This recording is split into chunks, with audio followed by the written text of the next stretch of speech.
Hey everyone, I have another story to share from a fellow victim. Don't worry, I got some good revenge on the person who wronged me. In this case, it was my husband. I'll use fake names so people don't get recognized. I'm Ray, and my husband is Darren. People used to call us the perfect couple because we had a good relationship and a decent marriage. But after we got married, Darren started having issues with me. He refused to take me to his work parties and didn't want me to mix with his friends. He worked in a high position with lots of fancy friends and clients while I was running a small but growing business and also worked at a charity foundation, which he didn't like. He felt I wasn't good enough for his circle.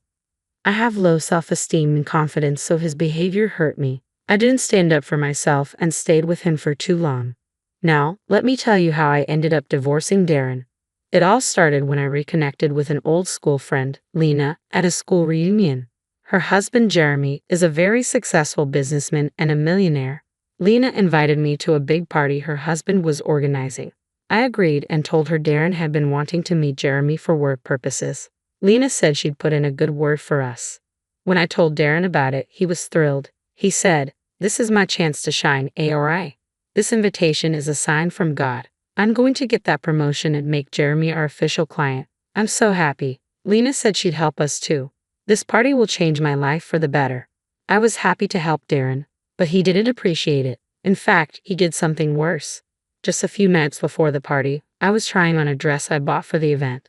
I'm not usually a dressy person and mostly wear work formals and casual clothes. I knew none of those would be suitable for a grand party, so I ordered a dress online. It fit perfectly and I felt beautiful in it. I called Darren to see it, hoping he would be proud of me since he always complained about me not dressing up more.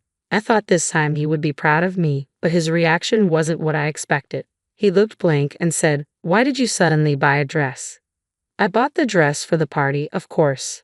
"Do you like it?" "I think I look really good. You always complain that I don't dress up." "How do I look now?" "Well, you look decent, I guess, but there was no reason to buy a dress for the party." "Why not, Darren? I know it's just one party, but I haven't been to anything this big before. We can't look out of place now, can we? I want to look my best."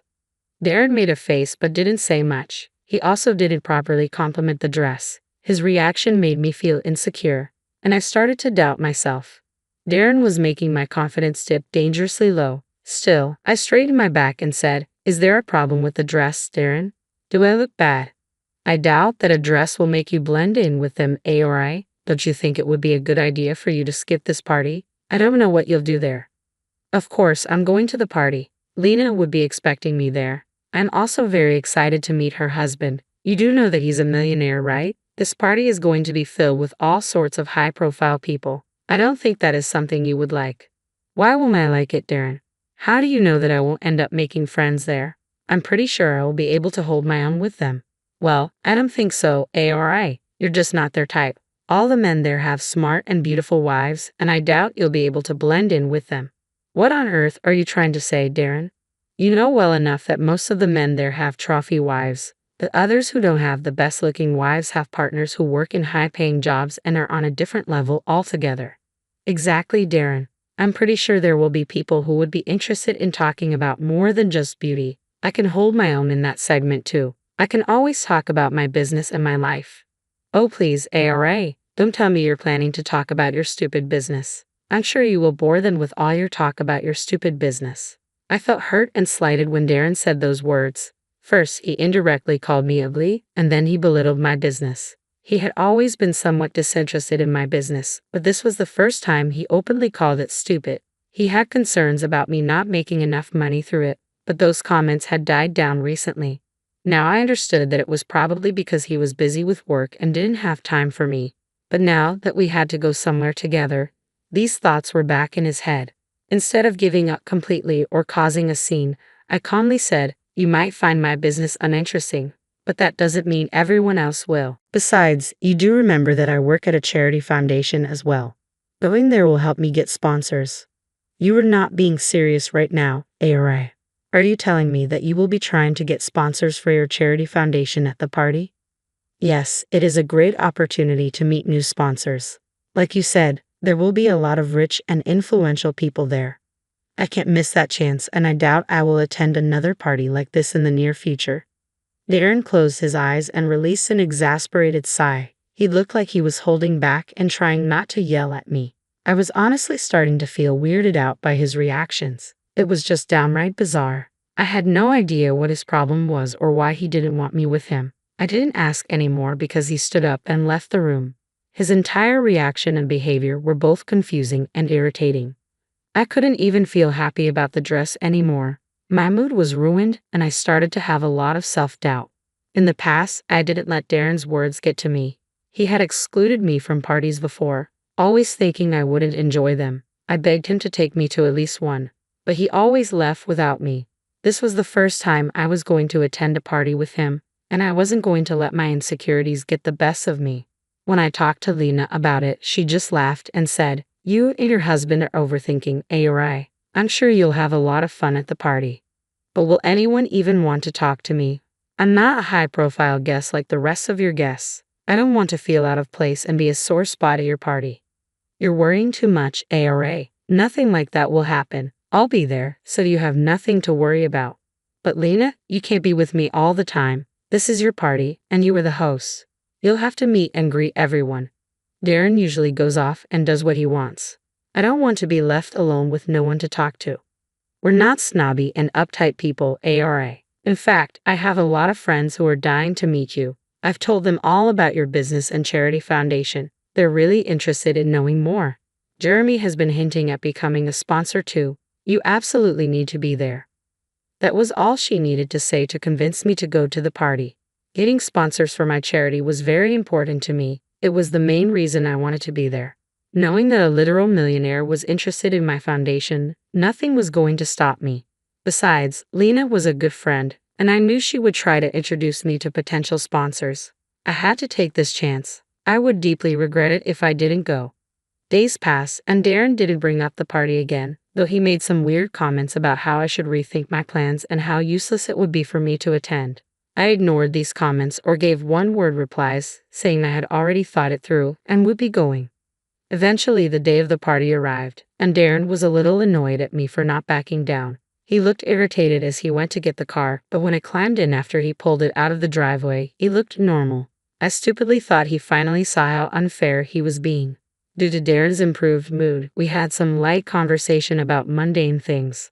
We were almost 30 minutes away from the party when Darren suddenly pressed the brakes. The car stopped at a gas station in the middle of nowhere. He told me to go get him a soda from the shop while he got some gas for the car. I didn't think anything of it and went to grab the soda. I even got some candies for him as a treat. When I came back out, I saw that Darren was done getting gas and was waiting.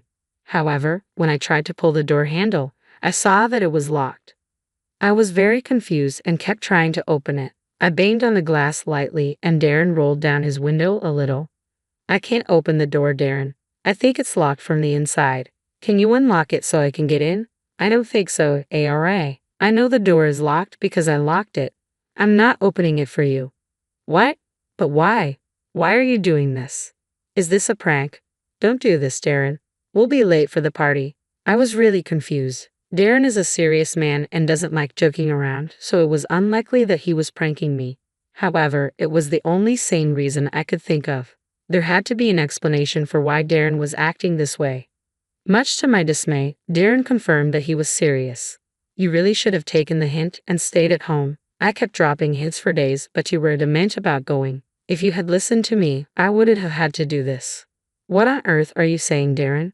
Are you telling me that you don't want me to go to the party? This is ridiculous."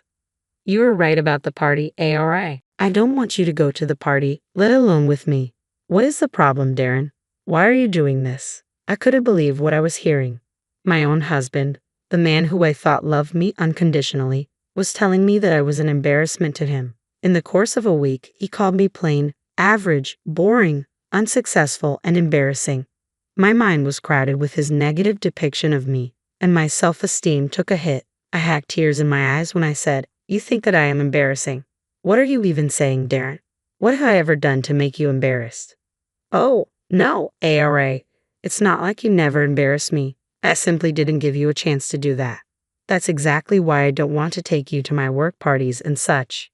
But there has to be an explanation, Darren. What have I ever done? Why are you so embarrassed with me?" "Really, Ari? I have to tell you that as well. Where do I even start? You're just a plain, average-looking girl who doesn't belong in these circles. Then you keep talking about your stupid business and your irritating charity foundation. It's just straight up embarrassing. So you think me working for charity is embarrassing? And you think I am a plain, useless woman who hasn't done anything in life? Someone who's not worthy of your status, is that what you're saying? Those are your words, not mine. I can't change my wife, but I can sure save my reputation by not taking her to upscale parties. Now, I've had enough of this chit-chat. Step away from the car because I will be leaving. This party is important, and I don't want to be late and leave a bad impression. You just text your friend that you won't be coming. I'll tell her that you're sick. With that, Darren drove away so quickly that all I could do was watch. After the things he just told me, I wasn't sure I wanted him to go to the party anymore. I was so much in shock that I didn't know what to do. I sat down on a bench at the gas station and started to cry. All my pain kept pouring out of me in the form of tears. I was so hurt and felt so humiliated that I didn't know how to calm myself down. I realized that Darren was hiding me from others because he was embarrassed by me. I was being cast aside and hidden for years because he didn't think I was on his level or worthy enough to mix with elite society. The fact that the love of my life would demean me so much was a punch to my gut. I sat there, pondering about my life and lamenting what I knew was the end of my marriage. However, after a while, I realized that if I didn't go to the party, I would be proving Darren right. I quickly pulled out my cell phone and called Lena.